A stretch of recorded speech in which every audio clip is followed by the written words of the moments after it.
muy constructivas.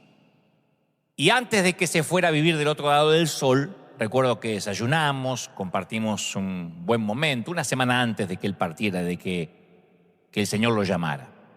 Y cuando se celebró el funeral de este amado pastor, me sorprendió que llegó todo tipo de gente a presentar sus respetos y condolencias. Sentados uno al lado del otro estaban conservadores y progresistas, ateos y agnósticos, bautistas y pentecostales, adventistas y menonitas, heterosexuales y homosexuales, gente que no iba a la iglesia y gente muy fiel a congregarse, no faltó ningún vecino. Incluso asistió el imán musulmán de la ciudad para expresar su dolor y su gratitud por un hombre que había trabajado incansablemente para inculcar la paz en la comunidad. Y yo me pregunté cuál era la receta de este hombre para que ocurriera este fenómeno. Bueno, la receta era que todos eran bienvenidos a su mesa. Él solía decir que en todos había un terreno sagrado y que cada uno de ellos era una oportunidad para que Dios se manifestara. Y vivió consciente del gran amor de Dios por él y por los demás. Se relacionaba con otras personas de manera tal que entretejían una relación de amistad con él. Y se arriesgó a alinearse con lo que Dios desea para la gente. Y recuerdo que ese mismo día me cuestioné qué clase de diversidad caracterizaría algún día mi propio funeral. La gente a la que había impactado durante mi vida iba a ser un grupo homogéneo de los que se visten, lucen y votan al mismo partido político que yo. ¿Van a asistir a mi funeral porque creían lo mismo que yo? ¿O mi vida representará algo mucho más acorde, ¿no?, al camino de Jesús y sus discípulos? Entonces no pude dejar de preguntarme qué tan receptivo soy a las personas que no son como yo. ¿Quién es bienvenido a mi mesa, no? De modo que cuando llegue, insisto, el día de mi funeral, haya una diversidad de creencias, de gente que están allí porque fueron impactados independientemente si a lo mejor no creen lo que yo.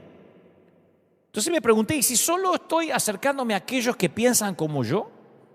Porque a veces uno puede pensar que tenemos que acercarnos solo a quienes nos ponen like en nuestras redes y a quienes les caemos bien. Y solemos quedarnos cómodos esperando que se acerquen a aquellos que piensan como nosotros, ¿no? Para entonces, recién tener cierta comunión. Entonces yo me acordaba esta semana en el primer capítulo de Deuteronomio, donde vemos que los israelitas habían acampado en el monte Oreb y ya estaban asentados. Sabían dónde poder conseguir comida y agua, dónde comerciar, dónde dirimir cualquier disputa que tuvieran. Habían establecido una ciudad que era segura y que era conocida. Y sin siquiera saberlo, los hebreos habían creado un lugar donde estaban atrapados. O sea, no necesitaban arriesgarse, casi no necesitaban a Dios, tenían todo lo que requerían, pero Dios tenía un sueño más grande para con el pueblo hebreo. Dios requería que abandonaran lo conocido, arriesgaran todo y dependieran de Él.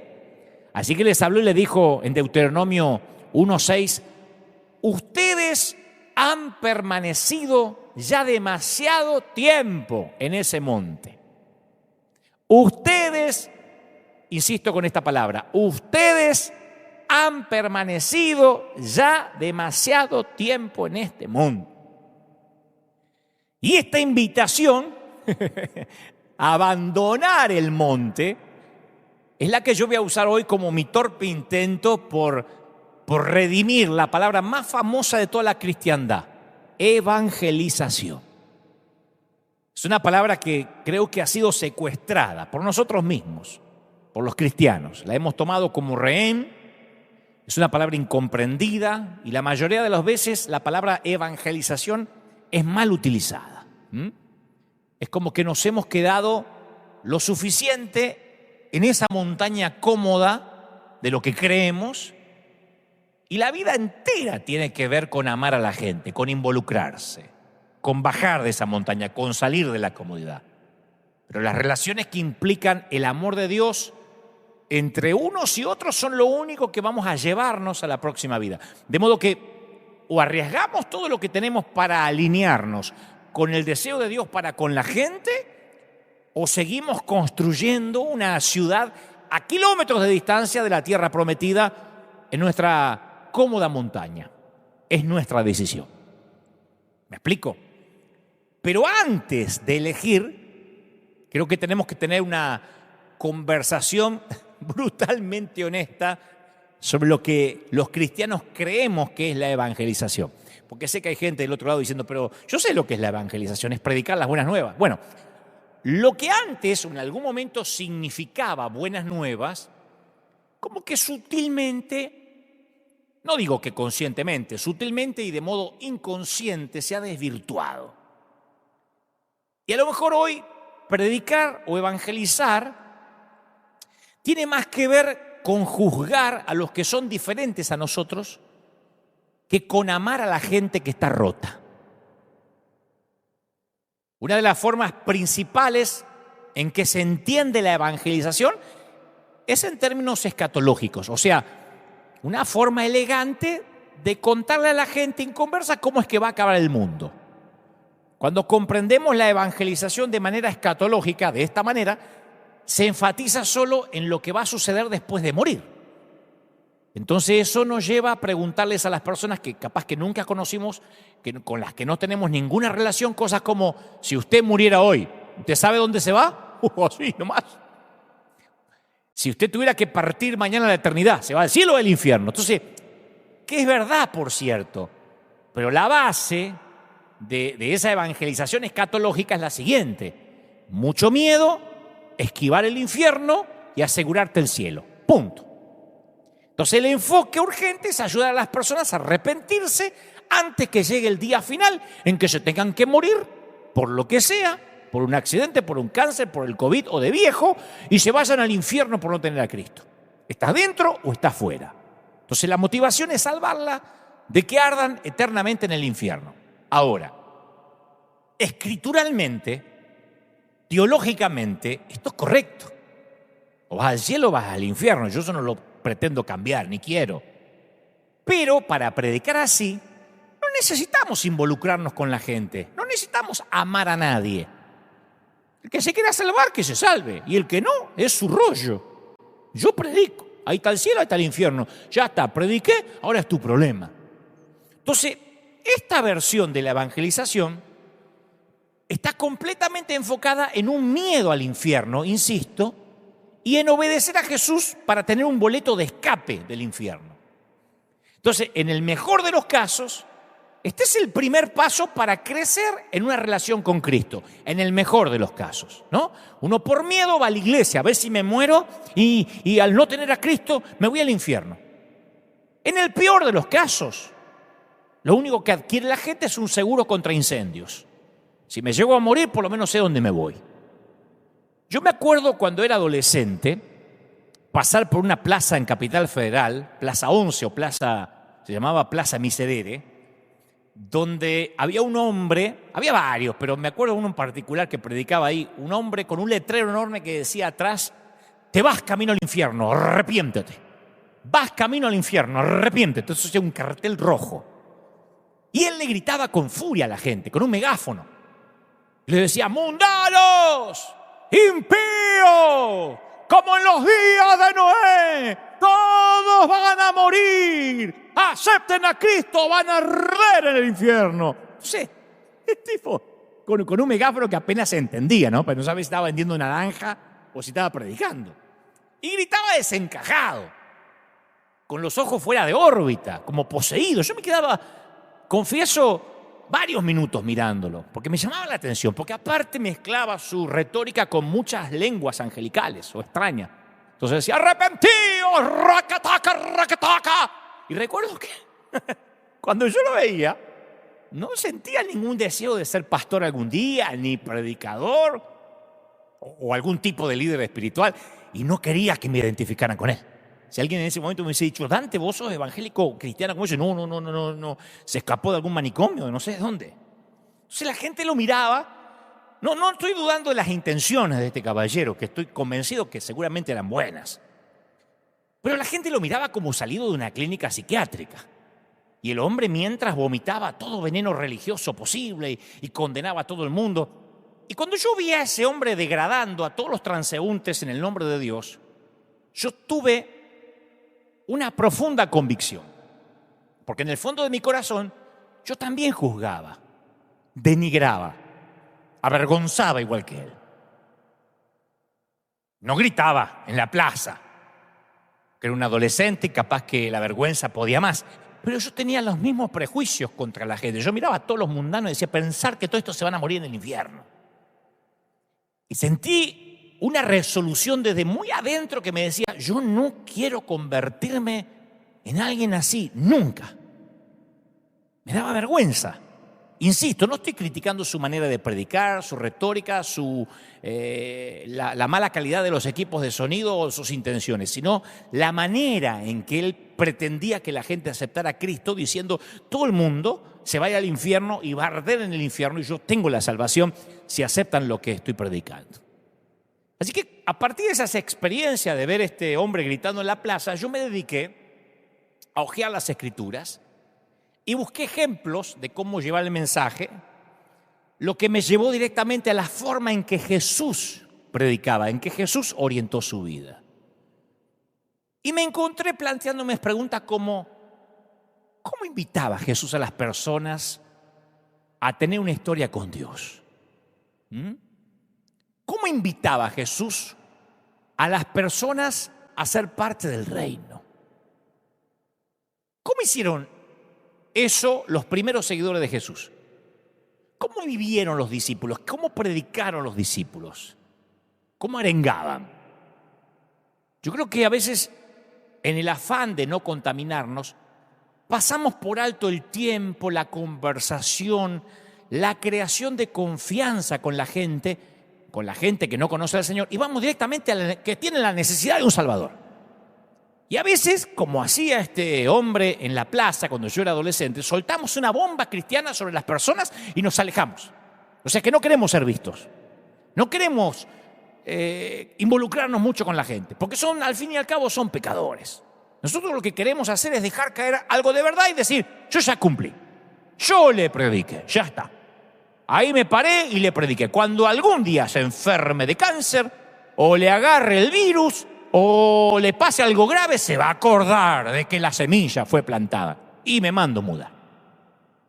Pero realmente no podemos salvar a las personas si no estamos con ellas. No podemos salvar a la gente o hablarles de salvación o conducirlos hacia la salvación si no establecemos una conexión. No podemos salvar a una persona o pretender salvar a una persona que se está ahogando a menos que saltemos al agua con él o con ella. No me malinterpretes, yo no te estoy diciendo que compartamos el pecado, estoy hablando de conectar. ¿De qué le sirve a alguien que está dando manotazos en el agua que desde la orilla le expliquemos la teología del ahogado? Y no podemos hablar sobre la vida de las personas sin antes saber quiénes son, cuál es su historia, por qué se viste como se viste, por qué habla como habla, por qué se comporta como se comporta. Y ahí es cuando algunos dicen, ¿y qué haces hablando con ese mundano? A mí todo el tiempo, cuando me saco fotografías o entrevisto a alguien, ¿y qué comunión tenés con las tinieblas? ¡Qué bonito entrevistando a ese! Y eso es porque para algunos cristianos, se me ocurre, la Biblia comienza en Génesis 1 y para otros cristianos la Biblia comienza en Génesis 3, con la caída. Hay gente que desconoce Génesis 1, arranca la Biblia en Génesis 3 a partir de la caída. Y cuando comienzan su vida espiritual, ahora te lo voy a explicar, cuando comienzan su vida espiritual a partir de la caída de Génesis 3, cuando eso sucede, viven sin la bondad de su origen. Viven dentro del dolor de la caída y desde el dolor de la caída predican.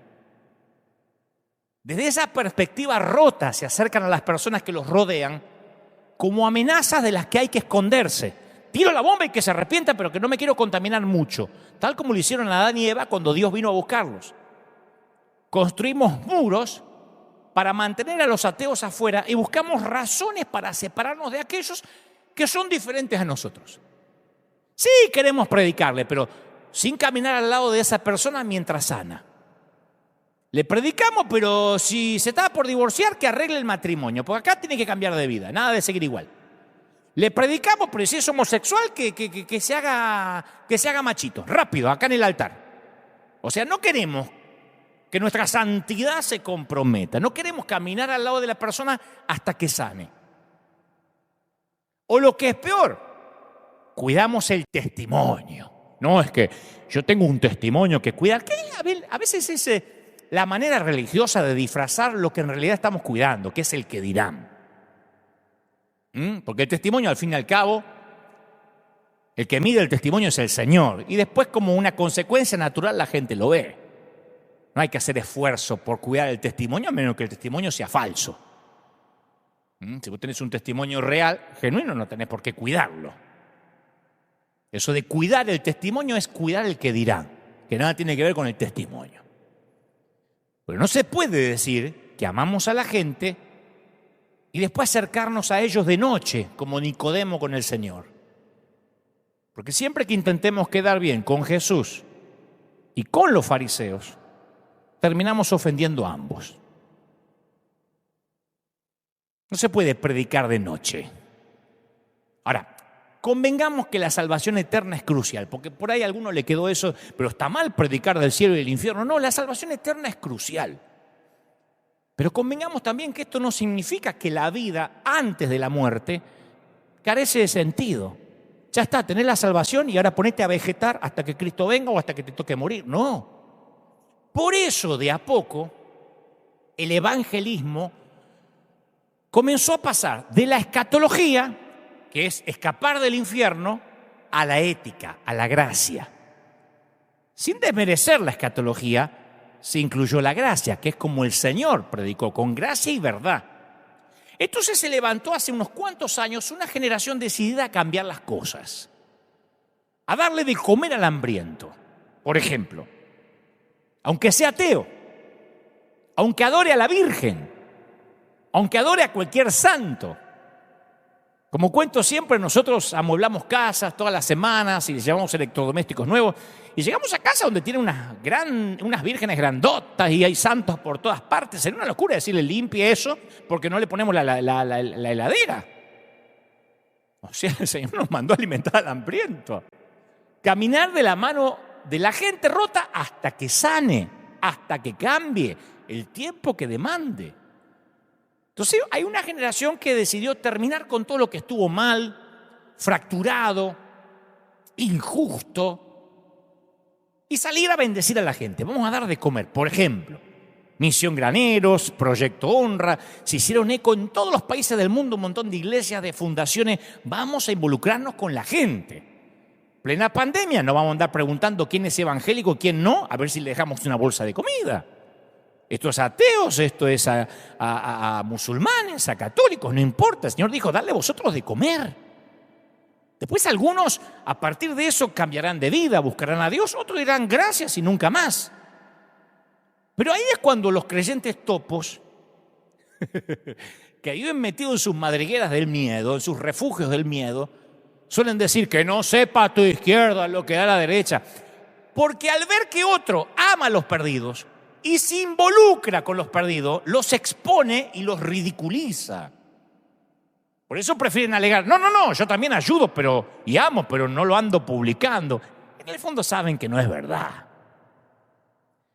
Pero cuando evangelizamos a través de la gracia, hay una plétora de presuposiciones forjadas sobre la ética y el amor. El mensaje de evangelización ético se basa principalmente en el amor y en la gracia. Y yo creo que es hora de redimir la forma en que hablamos sobre las buenas nuevas. Es hora de cambiar nuestra manera de llegar a la gente. No estoy desmereciendo a los grandes evangelistas. Estoy diciendo que es hora de amar a la gente, de involucrarnos, además de predicar la verdad. Los israelitas estaban obsesionados con la vida alrededor del monte Horeb. Estaban cómodos en su nueva madriguera de lujo. Y Dios quería que fueran una luz para las naciones y que mostraran con valentía su carácter al resto del mundo. Sin embargo, esto no iba a suceder si se quedaban atrapados en la montaña, cómodos. Por eso les pidió que se volvieran y se enfrentaran a lo que les tenía preparado. Y Deuteronomio 1:6 dice: ustedes han permanecido ya demasiado tiempo en este monte. Salgan. A mí se me hace que es lo que Dios nos dijo a partir de marzo del 2020. Han estado demasiado tiempo en la madriguera de los templos. Salgan. Y Dios le dio al pueblo hebreo una visión de lo que esperaba hacer a través de ellos. La frase salgan, o hay una versión que dice pónganse en marcha, transmite el mismo concepto que la palabra arrepentimiento, que significa cambiar de perspectiva, cambiar de filosofía, de mentalidad. Es un cambio completo de prioridades. Es una vida que te promete un asiento de primera fila para ver a Dios trabajar en las personas con las que te estás relacionando. Entonces Dios invitaba al pueblo de Israel a que fuera una luz para las naciones. Como dice Miqueas 6:8, Dios invitó a practicar la justicia, amar la misericordia y humillarte ante tu Dios. Entonces los hebreos en un momento se olvidaron ver la historia que Dios estaba escribiendo y al contrario se enfocaron en las diferencias, en las sutilezas que hacen que los seres humanos seamos como somos. Entonces por miedo, fíjate si esto no pasa hoy, por miedo a ser influenciados negativamente por la cultura, comenzaron a usar las instrucciones de Dios no como una forma de acercarse y amar al otro, sino como una manera de justificar la segregación. Y las escrituras se convirtieron en una vara de medir que usaban para identificar quién estaba dentro y quién estaba afuera. Y esas barreras crearon polarización, segregación y división, y eso los mantuvo distantes del plan unificador de Dios. ¿Me explico? Yo una vez conté acá, yo creo que fue el año pasado, que cuando entrabas al templo de Herodes, había letreros que le avisaban a las personas que se mantuvieran cada uno en el lugar correcto, el que le correspondía. Estaba leyendo que en los últimos 100 años se descubrieron 2 de esos letreros de advertencia publicados en el templo de Herodes. Los pudieron recuperar arqueológicamente. Están escritos en piedra y su traducción es la siguiente: ningún extranjero debe pasar más allá de la baranda. Quien sea capturado haciendo tal cosa será culpable de su propia muerte. O sea, ni siquiera tenía derecho a un juicio el que cruzaba la baranda. Solo aquellos que tenían el linaje correcto se le concedía mayor acceso al templo. Todos los demás tenían acceso parcial, en el mejor de los casos. Eran relegados a un área con el resto de los gentiles. Los gentiles eran esas personas extranjeras que nadie quería tener cerca y podían acercarse a Dios en la medida que le permitían sus genealogías. Y esto no es un tema antiguo. No es algo que pasó, gracias a Dios, y ya no pasa. Es algo que sigue pasando. Ayer, alguien mismo me puso, cuando publicamos el título de Iglesia Perfecta, alguien me escribió: Dante, me caías bien, pero no te puedo perdonar. O sea, no me perdona, así que seguro ya me borró del libro de la vida. No te puedo perdonar que hayas invitado a tararear una canción a Cristian Castro. Y me puso: te respetaba, pero subiste a ese blasfemo al altar. Y no cualquiera sube al lugar santísimo. Y yo me harté de explicar que no. Le dije: no sé a qué iglesia vas, pero en River Arena no tenemos ni altar ni lugar santísimo. En River Arena nunca hubo lugar santísimo, ni altar. Hasta vos podrías subir, le dije. De hecho, si este lugar fuera santísimo, yo mismo no podría estar aquí. Pero a la gente le encanta eso, el lugar santísimo, el lugar santo, el púlpito sagrado. Nos encanta hacer sacros o sacras ciertas cosas o elementos o lugares o sitios. Nos encanta que haya un velo todavía. Y si el velo se rompió, hagamos un velo.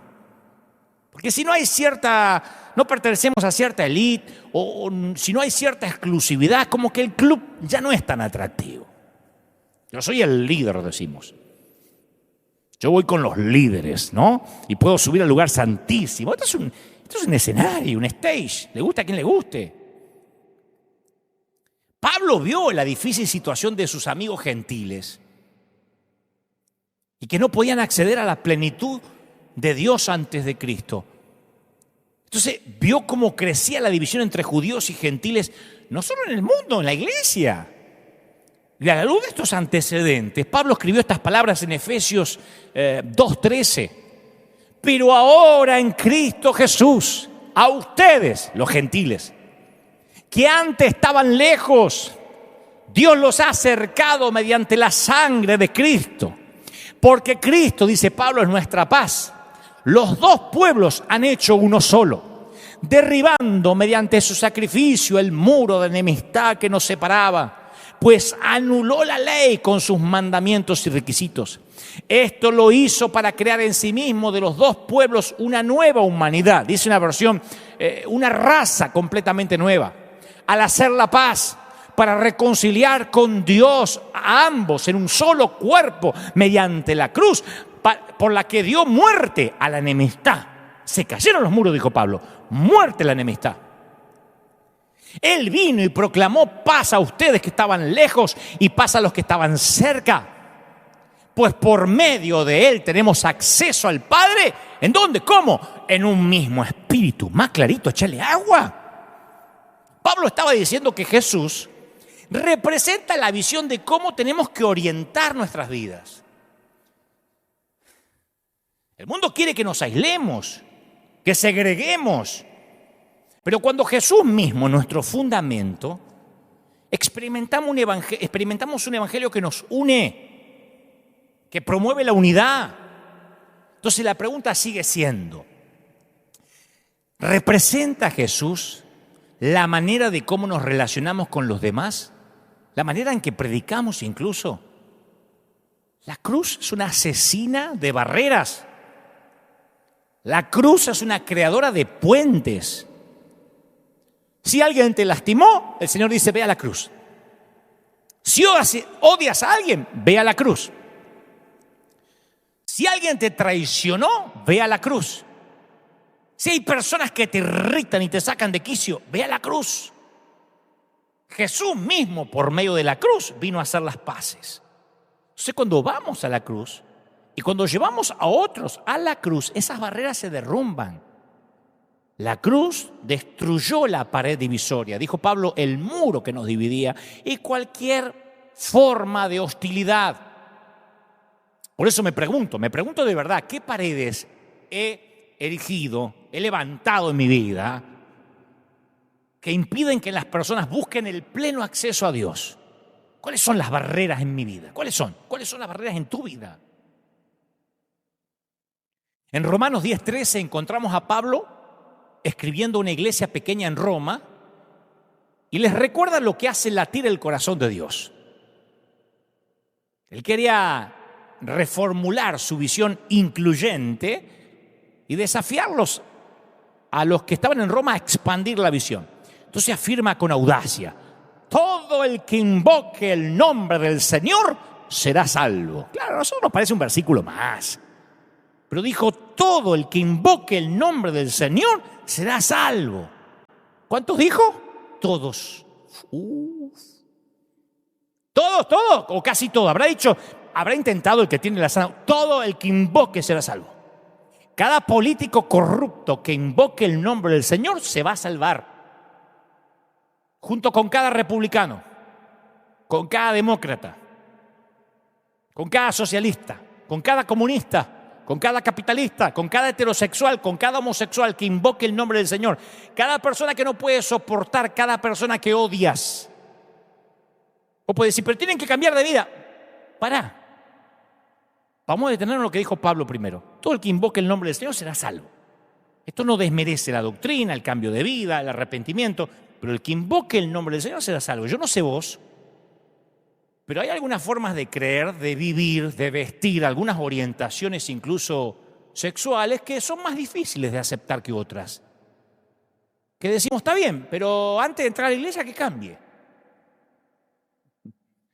Hay algunas personas con las que yo estoy fundamentalmente en desacuerdo y otras que en general no me agradan. Así que una afirmación como la de Pablo le quita el aliento a mi ego engreído y a mi estrechez mental. Me hace sentir incómodo. ¿Cómo que todo el que invoque el nombre del Señor será salvo?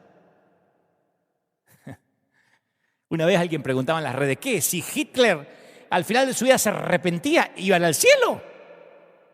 Todo el que invoque el nombre del Señor y lo acepte como su Salvador y se arrepienta de sus pecados, será salvo. Pero a la vez esto es un suspiro de alivio para mí. Porque no tenemos que ser nosotros quienes decidamos quién está dentro y quién está afuera. Según Pablo, Dios ya decidió eso. Y Dios dice que todos los que lo invoquen serán salvos. Y ahí surge otra pregunta. A ver, ¿cuán expansiva es esa invitación de amar a todos? Yo me imagino a esa iglesia en Roma sentada, esta gente sentada escuchando mientras leían la carta, ¿no? Y me pregunto si sintieron la misma incomodidad que estás sintiendo vos ahora o yo, cuando comprendieron exactamente lo que Pablo estaba diciendo. Estaban ansiosos por vivir como Dios deseaba, entonces preguntaron, ¿y cómo lo hacemos? ¿Cómo que todos? ¿Y a quién hay que ir? Y Pablo respondió con su brillante manera retórica, ¿no? En Romanos 10:14. Él dice, ¿cómo pues invocarán en aquel en el cual no han creído? ¿Y cómo creerán en aquel de quien nunca han oído? ¿Y cómo oirán sin haber quien les predique? ¿Y cómo predicarán si no fueran enviados? O sea, Pablo les dijo en esencia, si queremos ver a todos invocar el nombre del Señor, tenemos que ir, involucrarnos, tenemos que salir de la rutina, dejar la montaña conocida, la madriguera, arriesgarnos y predicar. ¿Es un riesgo? Es un riesgo. O sea que durante la Segunda Guerra Mundial, la frase riesgo calculado comenzó a circular en todo el ejército. En todos los ejércitos del mundo, porque los generales calculaban el riesgo de cuántos soldados iban a perder la vida si intentaban una misión. Y una vez que discutían las posibilidades hipotéticas, el más alto al mando determinaba si valía la pena arriesgar a las víctimas potenciales con el intento. Entonces la frase riesgo calculado más tarde se hizo famosa también en los círculos comerciales, en los recursos humanos. Las empresas, antes de contratar a alguien, se calcula el riesgo. Y si el valor potencial a obtener supera el costo para alcanzarlo, seguimos adelante. Damos el salto. Corremos el riesgo. En las universidades de casi todo el mundo, los cursos se basan en la gestión de riesgos. Gestionar riesgos. Y cualquiera que se precie como líder comprende lo que significa identificar y gestionar posibles peligros para una organización. Todo esto está bien. Pero ¿qué pasa cuando nuestro evangelio se convierte en una cuestión de gestión de riesgos? ¿Qué pasa cuando nuestras iglesias se encuentran constantemente calculando los riesgos? Y hay que salir a dar de comer, pero eso cuesta plata. Eso significa nuestros ahorros. Y por ahí nos contagiamos. Y hay que salir y capaz que ni vienen a la iglesia, después se congregan en otro lado. Capaz que le damos de comer y sigue siendo católico y sigue con su virgen. ¿Qué sucede cuando los seguidores de Cristo nos volvemos reacios al riesgo? ¿Qué ocurre cuando la iglesia se para en un acantilado a mirar cómo se ahoga la gente y en todo caso grita del megáfono, ¡arrepentíos! ¡Arrepentíos! ¡Porque se van a ir al infierno! ¿Qué pasa cuando miramos desde la orilla lo que se están ahogando? Por eso tenemos que volver a ver a Jesús con ojos nuevos. Escucha. Una vez estaba Jesús sentado alrededor de una mesa, en una reunión con mucha gente, y decide relatarles una historia, esa que les vuela en la cabeza a todo y les agarra un ataque de caspa. La historia está en Lucas 14:16. Dice Jesús, cierto hombre, porque él empezaba así como un cuentito y después los hacía pedazos. Cierto hombre preparó un gran banquete, invitó a muchas personas a la fiesta y a la hora de la fiesta mandó a su siervo a decirle a los invitados, vengan, que ya está todo listo. Estaba el asado argentino listo, los chorizos argentinos, el vino Malbec mendocino, la banda musical tocando cumbia. Estaba todo para una gran celebración. Vengan rápido. Y dice la Biblia, o dice Jesús en el relato de las Escrituras, pero todos los invitados sin excepción comenzaron a disculparse. El primero dijo, yo acabo de comprar un terreno y tengo que ir a verlo. Perdóname que no llego a la fiesta. Otro adujo, yo acabo de comprar 5 yuntas de bueyes y tengo que probarlas. Te ruego que me disculpes. Yo escuché muchas excusas, pero estas son únicas, ¿eh? Y luego otro alegó, acabo de casarme y por eso no puedo ir. Justo me agarró plena noche de boda. Entonces el siervo regresó y le informó a su amo. Sigue contando Jesús, ¿no? Y el amo se enojó porque había invitado a sus amigos. Y todos le dieron excusas y se negaron a acudir. Y estaba el asado ahí, estaba el Malbec recién abierto. Entonces en la siguiente parte de la parábola, el amo capitalizó ese rechazo como una oportunidad para extender la perspectiva del siervo en cuanto a quién podría sentarse a su mesa. Todos son bienvenidos. En la mesa, cuando Cristo invita, todos son bienvenidos. El Come Santos y Cristian Castro. El que toca la guitarra en el altar y el otro. La hermanita que se deja llevar por los programas de Chimento y el puma que no perdona sus hijas. Todos. No importa quiénes sean. Nuestro trabajo es ir a buscarlos e invitarlos a entrar. Lo cuenta Jesús. Por eso en la parábola de Jesús, el amo le dijo a su criado, sal deprisa por las plazas, por los callejones del pueblo y trae acá a los pobres, a los inválidos, a los cojos, a los ciegos, a los argentinos. Y el siervo salió e invitó a varias personas a la fiesta y cuando regresó le dijo al amo, Señor, ya hice lo que me mandó, pero ¿sabe que todavía hay lugar? ¿Cómo que hay lugar? Y hay lugar y sobra asado. Entonces el amo le dijo a su siervo, anda por los caminos y por las veredas y obligarlos a entrar para que se llene mi casa.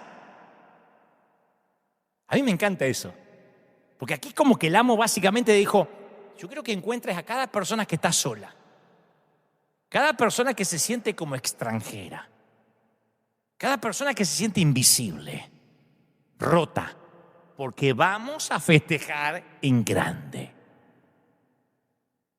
Y Jesús contó esta historia para reforzar el hecho de que en el reino de Dios todos son bienvenidos a la mesa. Nadie debe estar alejado.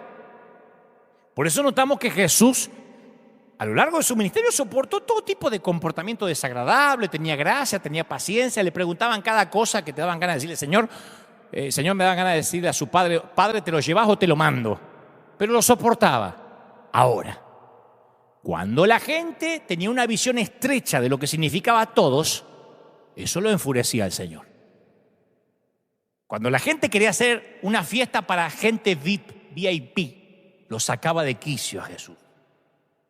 Jesús detestaba la idea de los asientos reservados. Detestaba eso que nos encanta a los evangélicos, esto es solo para algunos. En los días de Jesús, el templo tenía 12 hectáreas, 12. En una atracción turística magnífica para gente de todas partes. Ahora imagínate que vos y tu familia vienen de peregrinación desde Egipto para ver el templo con sus propios ojos. Oíste hablar del templo, viajaste de lejos para verlo, pero como sos extranjero, podés ingresar solo a ciertas áreas limitadas. Te da un cartel que te dice que te va a costar la vida si pasás del otro lado. Además de eso, los líderes religiosos han puesto secciones claritas en cartera en las que podés andar en un bazar interior, ¿no? Entonces vas al bazar, a donde está el cartel, pero ahí en el bazar estás agotado, sediento, polvoriento, ansioso por acercarte a la presencia de Dios, pero ahí se escucha ruido de ganado, vendedores que gritan, calenteta, calenteta, la empanada, calenteta, calenteta, compre sandia, señora, compre sandia. Y todo tan... Y los clientes haciendo trueque. Claro, vos decís, fuiste a ver a dónde podés entrar en el templo y te encontrás que hay baratija, montones de mantas amontonadas en las mesas. Los argentinos saben lo que voy a decir, es la salada. Lo que hace imposible ver más allá del patio. Y estás parado ante la puerta ahí y no podés pasar y te quieren vender de todo. ¡Compre, señora, compre! ¡Ah, lo crucifico! Ah, no vendían crucifijo todavía. Pero lo que sea que vendieran, ¿no? ¡Compre, se llévese el Moisés pequeño de regalo! ¡Llévese el llavero de Abraham! Y te vendían.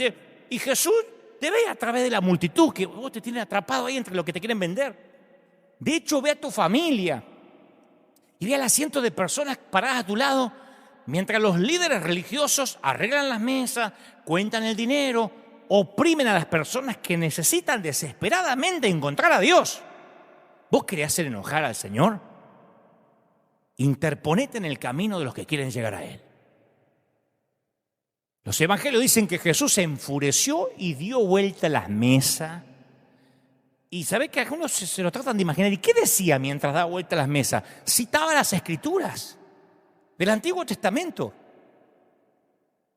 Marcos 11:17 dice que mientras que daba vuelta a las mesas decía: mi casa será llamada casa de oración para todas las naciones. O sea que los líderes religiosos habían olvidado que era para todas las naciones.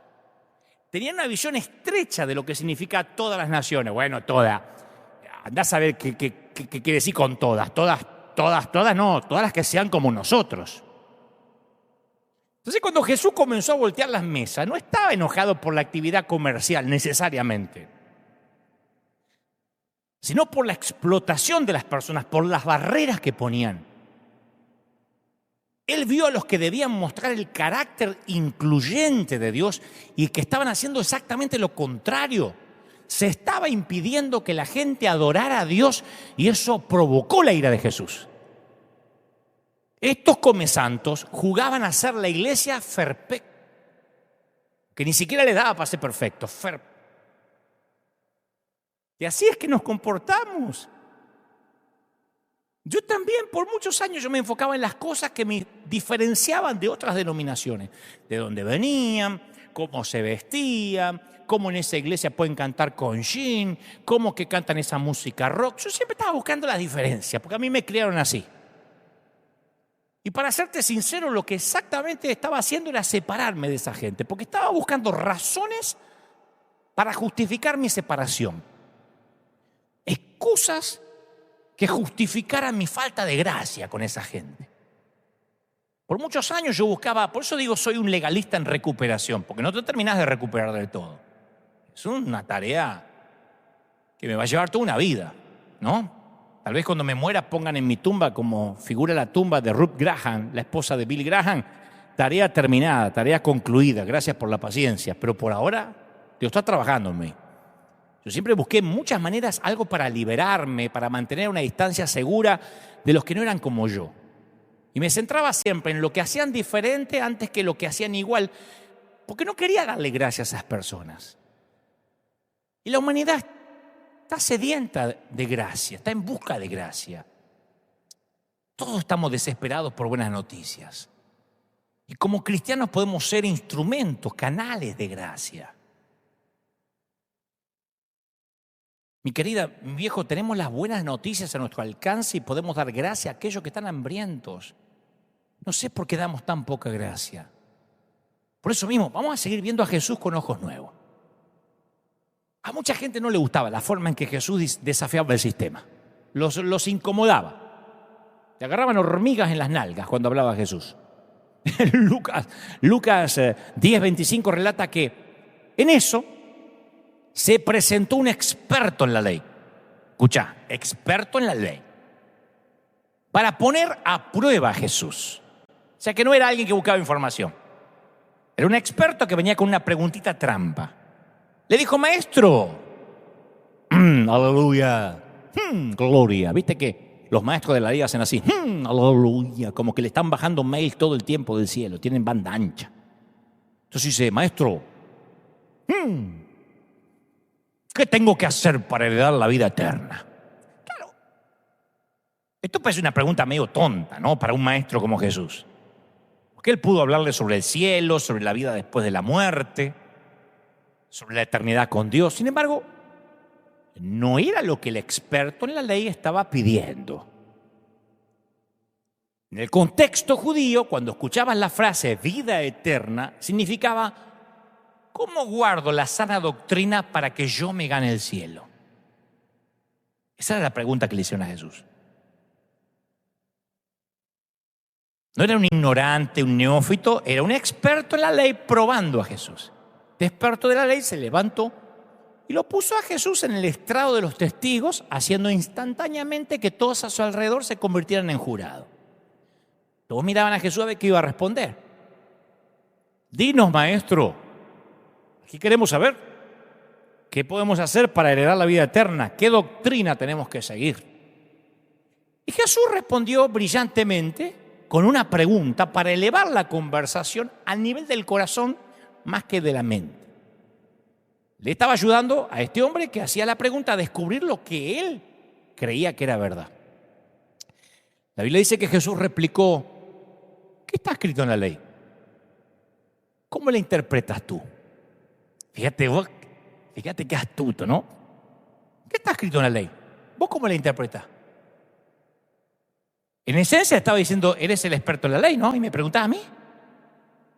Cuéntame lo que está escrito en la ley y contame cómo la entendés, tal como la entiendes.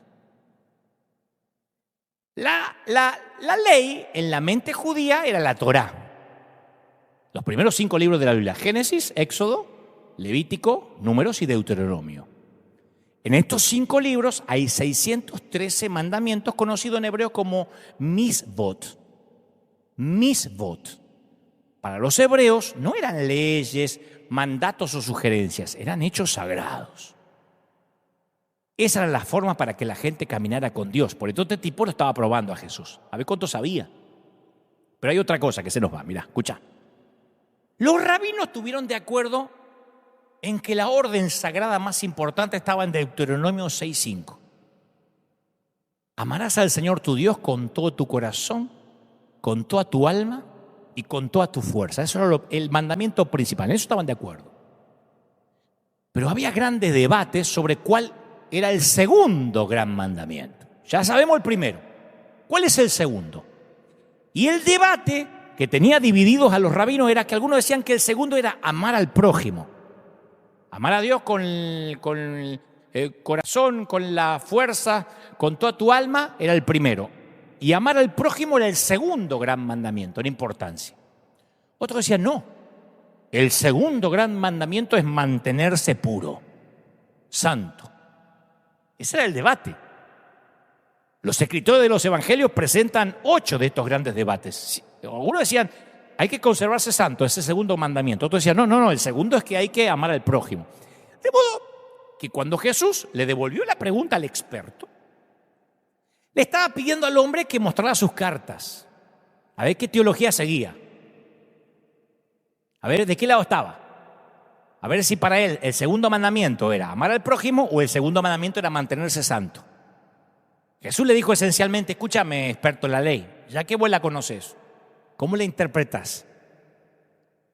¿De qué lado estás? Mira lo que dijo el hombre en el versículo 27. Bueno, amarás al Señor tu Dios con todo tu corazón, con toda tu alma y con toda tu fuerza y con toda tu mente. Y luego amarás a tu prójimo como a ti mismo. Y Jesús respondió rápido, bien contestado. Haz eso y vas a vivir. Claro, escucha. Aunque creas que es decir eso de parte del Señor, que Jesús dijera eso, iba a aclarar el asunto, el experto todavía deseaba que Jesús permaneciera en el estrado, no lo iba a soltar fácil. Así que miró a Jesús y soltó la pregunta trampa. Acá viene la pregunta trampa. ¿Y quién es mi prójimo? ¡Bingo! ¡Pac! En cesta. ¿Me entendés? Está bien, para el teólogo para el experto en la ley, él estaba de acuerdo que el segundo mandamiento era amar al prójimo. Ahora definime quién es mi prójimo. Esa era la pregunta trampa. Ahí cree que lo tiene a Jesús entre la espada y la pared. En esos días, prójimo se definía con la palabra rea, que en hebreo se refiere a alguien cercano, a alguien de tu propia tribu, de tu propio país. Prójimo definitivamente no es pagano, ni gentil, ni samaritano. Un prójimo era de la misma tribu. Los prójimos a los que yo puedo amar se visten, se ven, comen, se comportan y creen lo mismo que yo. Los prójimos hablamos todo lo mismo. Nos ponemos todo en nuestras madrigueras y alguien nos dice, dígale que está a su lado, Dios te bendiga, Dios te bendiga, Dios te bendiga. Ahora voltea a tu hermano y dile, Dios te va a empoderar, Dios te va a empoderar, Dios te va a empoderar. Ese es mi prójimo. Ese experto de la ley estaba tratando de acorralar a Jesús, haciéndole una pregunta trampa. ¿Quién dice que es mi prójimo? Obvio, supongo que me dirás que el que tiene la sanísima doctrina, el que toma la Santa Cena el primer domingo de cada mes. El que no escucha música mundana, el que no se saca fotos con artistas, ¿no? ¿Quién es mi prójimo? ¿Qué es lo que los religiosos dicen hasta hoy? Si es mi hermano, lo amaré, pero que se arrepiente y guarda la sana doctrina, si no, no tengo comunión. Entonces Jesús, ¿sabe qué hace? Cuenta una historia ahí mismo. O sea, que lo tienen acorralado, según el experto en la ley, cree que lo tiene acorralado. Jesús responde con una parábola. Y antes de ver las palabras de Jesús, yo quiero llevarte al Antiguo Oriente y describirte cómo este público escuchó esta parábola. Escucharla con ojos nuevos. O mirarla con ojos nuevos o escucharla con oídos nuevos. Porque esto tiene grandes implicaciones para nosotros hoy. De modo que pretendamos que estamos todos unidos, reunidos, estamos alrededor de Jesús y estamos escuchando esta historia por primera vez. Escucha. Por primera vez la vamos a escuchar, Acordate, ¿me siguen cómo es? ¿Me seguís? Está dividida la cosa. Que algunos creen que el segundo mandamiento es, acordate, el segundo mandamiento es ser santo. Otros creen que el segundo mandamiento es amar al prójimo. Este coincide con Jesús. Está bien, amo al prójimo, es el segundo gran mandamiento, pero ¿quién es mi prójimo? Y Jesús va a responder. Mira, resulta que bajaba un hombre de Jerusalén a Jericó, cayó en manos de unos ladrones, le quitan la ropa, lo golpearon y se fueron. Se ve que era Venezuela, Buenos Aires o Ciudad de México. Lo dejan medio muerto. No sabemos dónde era el hombre, lo único que sabemos es que se dirigía de Jerusalén a Jericó. Los académicos insisten que este camino era uno de los lugares más peligrosos para viajar en el Antiguo Oriente. Era una ruta con mucho viento, con curvas que impedían que el viajero pudiera ver lo que había al doblar el camino. Entonces Jesús nos dice que los atacantes persiguieron, golpearon al hombre violentamente, lo desnudaron, le robaron todo, lo dejan medio muerto en el camino. En ese entonces, por eso te decía, vamos a entender la parábola como la entendió esa gente. Las dos formas sencillas para identificar de dónde provenía alguien era la vestimenta y el lenguaje. Si el tipo está medio muerto que no puede hablar y está desnudo, no saben de dónde es. Es imposible saber de dónde es ese tipo. Es un tipo que está ahí. No sabemos si era judío, no sabemos si es enemigo, no sabemos si tiene una virgen en la casa, si cree en Moisés, si es adventista, si es mormón y le robaron la bicicleta, no tenemos la menor idea. Sin ninguna identificación, el hombre de la historia de Jesús es solo eso, un hombre desnudo. No tenemos más información. Un hombre desnudo a punto de morir. Jesús sigue la historia. Dice, bueno, un sacerdote, al verlo, se desvió y siguió de largo. El sacerdote era de la clase alta, por lo que muchos eruditos creen que la mayoría de los sacerdotes vivían en la ciudad de Jericó. Los sacerdotes hacían turnos para trabajar en el templo 2 semanas con los levitas y los laicos religiosos y luego tenían 2 semanas de descanso en el mes. Así que vos imagínate a este sacerdote, un hombre de clase alta, gente así de mucho nivel, gente cheta, fresa, que regresa a casa después de 2 semanas de severo trabajo. El sacerdote vio al hombre y decidió seguir. ¿Por qué él tenía que hacer algo por el hombre desnudo? O decir, porque estaba apurado. Yo escuché esto una vez. Quizás estaba apurado. No, esto no es un problema de gestión de tiempo. Dios no estaba haciendo una parábola de que hay que andar despacio. Se trataba de cómo el sacerdote calificaba la ley, cómo entendía la Torá y qué teología rabínica seguía. Este sacerdote, ¿creía que el segundo gran mandamiento era amar al prójimo, al hombre desnudo, o permanecer santo? Ese era el tema de fondo. Si ese sacerdote se detenía para ayudar a este hombre y tenía contacto con sus heridas, se habría vuelto ceremonialmente inmundo. Tenía que regresar al templo, recién venía de ahí, 2 semanas sin ver a la familia. Tenía que regresar al templo, iniciar un ritual de limpieza que a menudo incluía el bochorno público. La gente hubiese dicho, pero claro, el tipo no hace su trabajo, no podés mantenerte santo, anduviste con inmundos. Era semejante a hoy sacarse una foto en Instagram con un mundano. ¿Qué haces con ese mundano? ¿Me entendés? Así que el sacerdote tuvo que tomar una decisión. ¿Vale la pena pasar vergüenza por este hombre? ¿Vale la pena soportar la burla por esta persona que no conozco, un tipo desnudo? ¿Vale la pena que por este tipo que no conozco tenga que volver a Jerusalén inmundo? Con las manos sucias. ¿Vale la pena esta persona? No, este tipo no lo vale. Aquel hombre no valía nada para el sacerdote.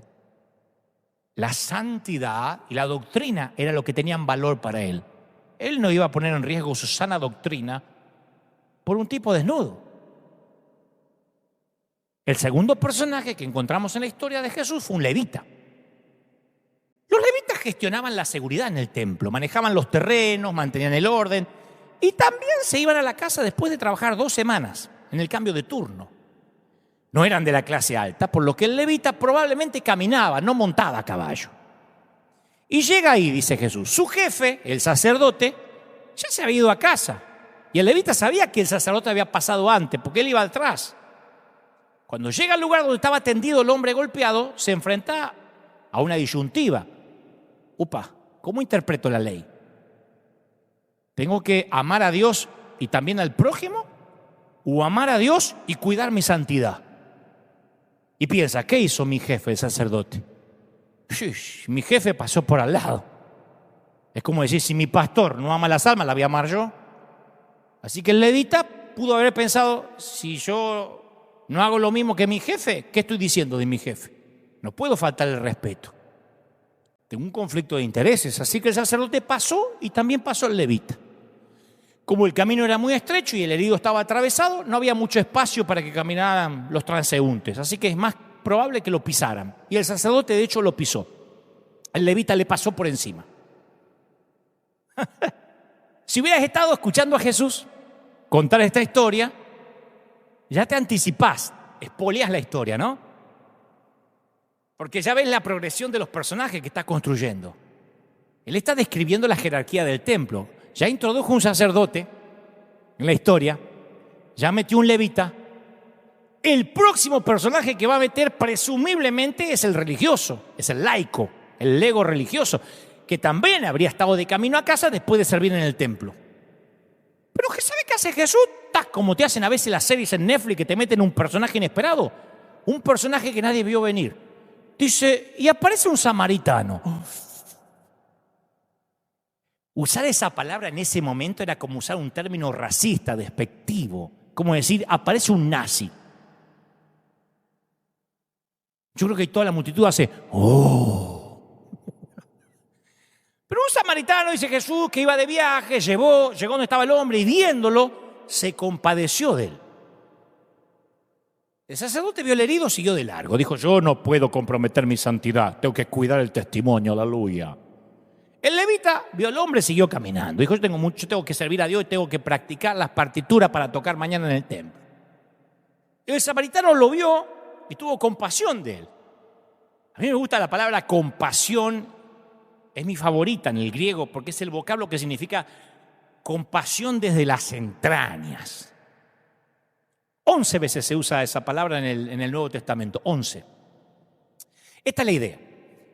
Este hombre, el samaritano, vio al tipo acostado ahí casi muerto. No solo se dio cuenta de él, tuvo compasión de él.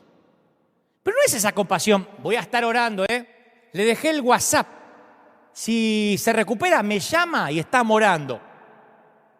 Bien, macho, nos vemos. No, una compasión que decía, tengo que hacer algo al respecto, no vamos a estar orando. Dice que se acercó, le vendó las heridas, lo tocó, se ensució las manos, se las manchó, se llenó de sangre. Luego untó las heridas del hombre con aceite y vino. Eso es lo que probablemente llevaba al templo para adorar, no es que venía del mercado. Y ahora estaba derramándolo, tratando de sanar a aquel hombre. Lo que iba a llevar para adorar a Dios, ahora se lo está dando al prójimo. Entonces el samaritano montó al hombre en su burro, lo que significa que él caminó al lado del animal, porque en el burro iba el hombre. El samaritano hizo el resto del viaje a pie para poder llevar al herido. Y en el oriente, el que caminaba al lado de un burro o de un caballo era el sirviente de quien quiera montar a la bestia. Así que el samaritano llevó al hombre a una posada y lo cuidó. Se sentó al lado de la cama, atendiéndolo, haciéndolo lo que pudo para que sanara. ¿Vos te das cuenta lo valiente que fue este tipo? El samaritano, digo. Porque hoy no comprendemos el riesgo que corrió. Porque lo que ese hombre arriesgó fue su vida. Hubiera sido muy fácil para cualquiera echar un vistazo a la escena y suponer que el samaritano había sido el que había lastimado al herido. Capaz que alguien lo acusaba, lo había detenido o le quitaba la vida en el acto. El samaritano se quedó con el hombre. Cuando se levantó a la mañana siguiente, dejó dinero y le pidió al hotelero que lo cuidara. Dijo, cuídamelo. Y si gasta algo de más, si pide room service, si pide una hamburguesa, lo que sea, yo te lo pago cuando vuelva. Escucha, le robaron al tipo, lo golpearon casi hasta matarlo, lo abandonaron, lo dejaron a punto de morir. El samaritano llegó para rescatar, sanar y cuidar al hombre roto. Y luego le promete que regresará. ¿No te parece familiar la historia? ¿No luce esto como el Evangelio? Estas son las buenas noticias. ¿No es lo que Jesús hizo por nosotros? Estábamos destrozados, abandonados, rotos, llegó Jesús. Cuando fuimos olvidados, considerados inmundos, cuando los religiosos no nos querían tocar, porque sos un divorciado, porque sos un separado, porque tenés una vida licenciosa, porque tomás vino, porque te fumaste un purito, porque Jesús vino, nos cargó, se quedó con nosotros, nos cuidó, pagó por nosotros y prometió regresar. El buen samaritano era una imagen, es una imagen de Cristo. Pero Jesús todavía no había terminado la historia. Ahora tiene una pregunta él para el experto de la ley.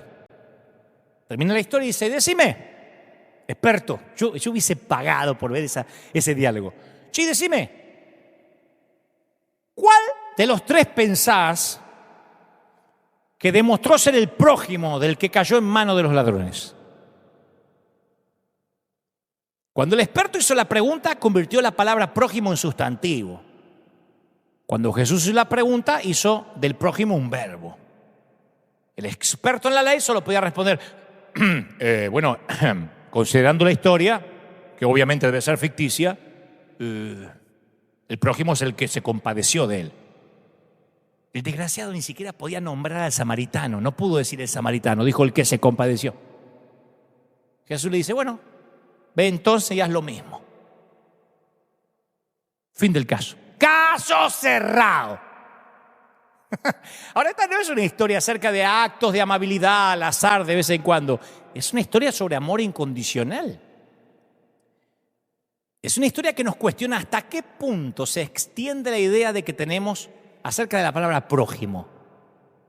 Prójimo es la persona que vive al lado tuyo, que se congrega en la misma iglesia, que se parece a vos, que vota como vos, que actúa como vos, que usa la misma corbata. O podría ser aquella persona que dice que es transexual. O podría ser aquel que dice que va a los boliches.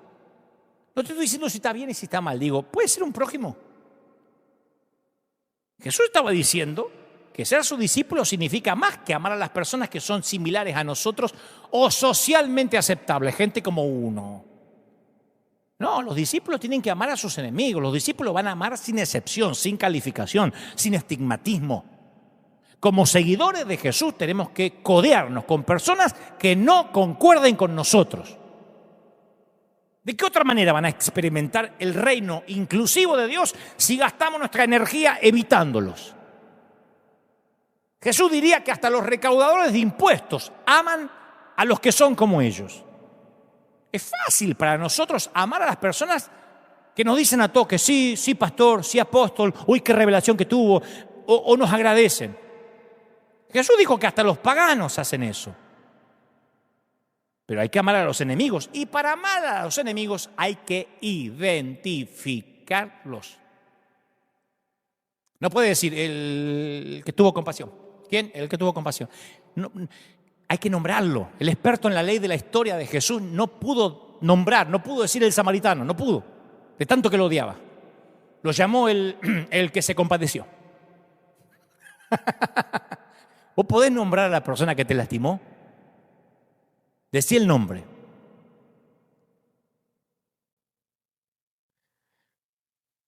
Porque ese es el primer paso para la reconciliación. Capaz que no podés nombrar a la persona, tal vez vas a hacer referencia a esa persona por un título: mi ex, mi suegra, mi ex suegra, mi antiguo pastor, ese dark con los pelos parados, ese amanerado, el ecuménico aquel que predica, el rarito, el apóstol de la prosperidad. Capaz que no puedes nombrarlo, entonces le pones una etiqueta. O puedes hasta decir, la iglesia que me lastimó. Mira, si alguna vez vamos a amar de la forma en que Jesús ama, tenemos que comenzar a ser honestos. Brutalmente honestos. Y cuando podemos decir los nombres de nuestros enemigos, comenzamos a verlos como humanos, no como categorías. Y cuando los vemos como personas y no como categorías, recién podemos orar a favor de ellos. No es la iglesia que te lastimó, porque el edificio no te lastimó, a menos que se te haya caído el techo. Decimos, la iglesia esa es legalista. No, es gente. Entonces, ¿podés orar por aquellas personas que te son insoportables? La cruz es profunda y amplia, y lo esencial de la cruz es atraer lo más cerca posible. La pregunta es, ¿representa nuestra vida la cruz? Nuestra vida está llena de una amplia gama de personas de todo el espectro espiritual. ¿Hay un asiento disponible siempre en nuestra mesa? Porque es fácil tener una fe unilateral. Es fácil vivir una vida segura, sin riesgo, en nuestra madriguera, en nuestra montaña. Una vida en la que decidimos que vamos a elegir quién entra a nuestro club y quién no. Acordate que somos lo más cercano a una Biblia o a una iglesia a las que algunas personas van a leer o van a llegar. Y yo no dejo de preguntarme, ¿los invitará a nuestra presencia a sentirse intrigados por la forma que los amamos y los vemos? ¿O nuestra actitud y nuestra conducta sugieren que solo van a tener un acceso parcial al amor de Dios? Jesús audazmente proclamó con su vida que cada persona que camina por este planeta está solo a una invitación a la mesa de distancia. Y prosperamos cuando permitimos que la cruz diezme las barreras que hemos levantado y los transforme en portadoras de las buenas nuevas de Dios.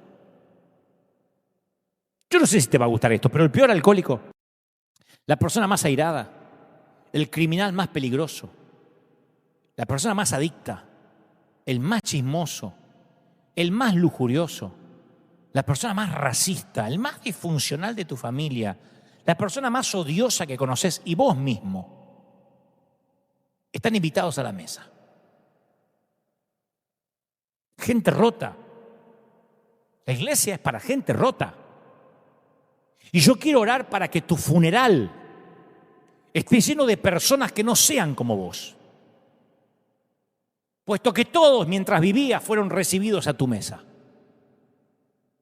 Me va a encantar que a funeral venga mucha gente evangélica y muchos católicos y muchos ateos y muchos judíos que digan, era buena persona, era buen tipo, quiero saber más del Dios en el que creía este. Yo voy a orar que puedas tener una vida profundamente alineada con el deseo de Dios para la gente, con cada uno de sus miembros. Oro para que esparzas la gracia, que busques lo bueno, que te enfoques en la necesidad. Oro para que invites sin descanso a otros que vengan a la fiesta y que vean lo que Dios está haciendo con tu vida. Oro para que la gente vea tu vida como portadora y no como una barrera. Oro que ayudes a las personas a experimentar el pleno acceso a Dios. Y sea en una prisión o en una cafetería, que tu historia se use para señalarle a los perdidos el camino de Jesús. Que te lances de cabeza para ayudar a aquellos que se están ahogando. que estés dispuesto a arriesgarlo todo por aquel que dio todo por tu vida. Y claro, a propósito, si insistes con la idea de encontrar la iglesia perfecta, te tengo buenas noticias. Es posible que la iglesia perfecta sí exista. El problema es que si fueses vos a congregarte o yo, la echaríamos a perder. Así que oro para que en el mejor de los casos, vos y yo, solo seamos parte de una iglesia perfecta, que es lo máximo que podemos aspirar. Oro para que Dios traiga revelación. Oro para que el Espíritu Santo nos llene de amor por los perdidos. Oro para que cuando la pandemia vaya pasando por cada país y se vaya acabando, cada iglesia se transforme en un hospital del alma de gente rota. De gente que nos equivoquemos por abrazar antes que equivocarnos por ser barreras o levantar muros. Oro para que cientos de hospitales del alma se levanten a lo ancho de todo el mundo. Oro para que este río que ha comenzado aquí en Anaheim se extienda a distintos sitios, a distintos continentes y llegue a Asia, África, Oceanía, América, Europa. Oro para que la gracia y la verdad lleguen a todos sitios. Estoy orando para que cuando en junio abramos, Dios mediante, se llene de gente rota, de gente perdida. No vamos a tener más asientos reservados para nadie. Acá no habrá más asientos para VIP, no porque lo antes estaba mal, sino porque tenemos que evolucionar, cambiar, entender. No somos los mismos de ayer y hemos comprendido que hay camas tipificadas metafóricamente en cada butaca que necesitan ser ocupadas por gente que está en terapia intensiva en su vida. Gente que necesita un respirador espiritual. Gente que necesita urgentemente salir adelante. Y hemos dicho, Señor, este será un hospital para gente rota, para gente necesitada. Y no importa qué estés pasando. En esta iglesia sí recibimos a cualquiera. En esta iglesia no hay lugar santísimo ni hay altar. Es simplemente una arena con gente que compone la iglesia. Es simplemente un sitio donde te vamos a abrazar, donde no haremos preguntas, solamente te vamos a abrazar, orar por ti, te vamos a guiar en una oración de arrepentimiento y te vamos a acompañar hasta que sanes. Y capaz que vas a volver a tropezar, pero vamos a estar ahí. Hablaba esta semana con alguien muy famoso, pero muy famoso. Si te dijera no podrías creer quién es. Y me decía, yo era cristiano, en un momento alguien, o mejor dicho, alguien me predicó, y yo no sé si todavía soy cristiano. Le digo, si aceptaste a Cristo, nadie arrebata a los que son de Él de su mano. Me dice, sí, pero estoy cayendo a veces en droga, en esto, en lo otro. Le dije, vamos a salir adelante, yo te voy a ayudar, vamos a orar. Y oramos. Y él me dice, quiero hacer las cosas bien, no quiero equivocarme más, quiero amar al Señor, quiero que Él esté orgulloso de mí. Y le dije, vamos a orar para que el Espíritu Santo te dé fuerza, porque mi viejo no vas a poder solo. Pero después le aclaré, le digo, ¿sabes qué? Posiblemente vayas a caer en algún momento. Me dice, no quiero, yo no te estoy deseando eso, pero posiblemente vas a caer. Y quiero que cuando eso pase no te avergüences. Me dice, ¿de verdad? Sí, volveme a buscar. Yo te voy a acompañar hasta que sanes, hasta que salgas. ¿Cómo pretender a alguien que se quiebra el fémur o que se dobla un tendón que salga corriendo? No, vamos de a poco. Primero son muletas, primero a caminar, te vas a tropezar, vamos. Y me dice, es la primera vez que encuentro una iglesia que no remata a los heridos. Me dijeron que si vuelvo a caer, que no me aparezca más por la congregación que alguna vez fue o donde le predicaron. Y yo le decía, pero tenemos que entender de que somos un hospital. Algunos se reponen rápido con una aspirina y otros tardan más tiempo. Le dije, vamos, tenés que salir adelante. Y ese a la vez le dijo a otro famoso. Y a esa vez le dijo a otro. Y un montón de gente diciendo, ¿podés orar? Necesito ayuda. Gente necesitada. Pero que fueron condenadas por la iglesia. Fueron condenadas por la propia congregación, independientemente de qué país sea. Fueron condenados, estigmatizados, le dijeron mundanos, ateos, blasfemos, hijos del diablo. Y yo sé que es así, porque me lo dicen hasta a mí cuando por ahí no coinciden en la doctrina. Ya me mandan al infierno. Y hemos hablado esto durante toda la pandemia. Tiene que cambiar. Tenemos que ponernos serios. Y le hablo a los consiervos que me están mirando, a los queridos pastores, que hay muchos. Pongámonos serios, dejémonos de embromar. Vamos a amar a la gente. No somos competencia. Estamos en el negocio de las almas, que es más grande que cualquiera de nosotros, que es algo que nos supera. Vamos a salvar gente, vamos a rescatar heridos. Uno más. Que Dios nos ayude a rescatar uno más, y uno más, y uno más. Que los demás, las mentes pequeñas, se peleen por las doctrinas mezquinas. Que los torpes discutan por la superficialidad de las formas. Yo quiero ser parte del escuadrón de búsqueda. Yo quiero ser parte del movimiento de búsqueda. Quiero ser alguien que cuando se celebre mi funeral diga: el tipo daba gracia, el tipo predicaba, iba por las almas perdidas. Y oro para que se levante una generación, esas que están hartas del legalismo, hartos. El otro día alguien me decía: ¿tenés una idea fija? No estoy enojado con el legalismo, ni tengo la idea fija, pero sigo hablando con gente dolida. ¿Qué querés que diga? Me sigue llamando gente lastimada, gente dolida. No es que tengo la idea fija. Ay, ¿cómo le pegás a los religiosos? ¿Tenés odio en tu corazón? No tengo ningún odio, si no, no podría predicar. Lo que sí saca de quicio mi corazón, como el de Jesús, cuando veo las barreras que le ponen a la gente para llegar a Dios. Hemos subestimado al Espíritu Santo, pensamos que no tiene poder para cambiar a nadie, lo tenemos que cambiar nosotros y vigilarlo y hacerle un seguimiento y ponerle un líder que le controle con quién se pone de novio. Pero que el Espíritu Santo haga la obra. Porque ni que le pongamos el FBI vamos a poder hacer que alguien sea santo por ley. Es la gracia lo que nos hace santos. Y tiene que levantarse una iglesia llena de gracia. Una iglesia que sea perfecta. Que sea rota, que se le vean los defectos y las grietas. Pero al cabo eso somos. Gente herida. ¿Qué pretendés? ¿Entrar a un hospital y no ver sangre? ¿Entrar a un hospital y no ver suturas? ¿No ver vendas? ¿No ver gasas? ¿No escuchar los sonidos cardíacos de los corazones? ¿No chocar contra los tubos de oxígeno? Es un hospital. Y estamos en recuperación. Y vamos a salir adelante. Te incito, te instigo y te alisto para que seas parte del escuadrón de búsqueda, del movimiento de búsqueda en combate contra las filas invasoras. Gracias por estar ahí. Gracias a los que están recibiendo ahora a Cristo en el corazón. A los que dicen: yo quiero ese Dios. El Dios que me acepta, el Dios que me ama, el Dios que me levantó en el camino, curó mis heridas, se quedó conmigo y prometió regresar. Y ese Señor está contigo. El Dios que dijo: vengan a mi mesa, y te fue a buscar a los caminos y te obligó a entrar. Y sucio te sentaste y dijiste: ¿en serio? Sí, come, bebe, porque es mi fiesta, dice el Señor. Te ama el Señor. ¿Cómo no te va a amar?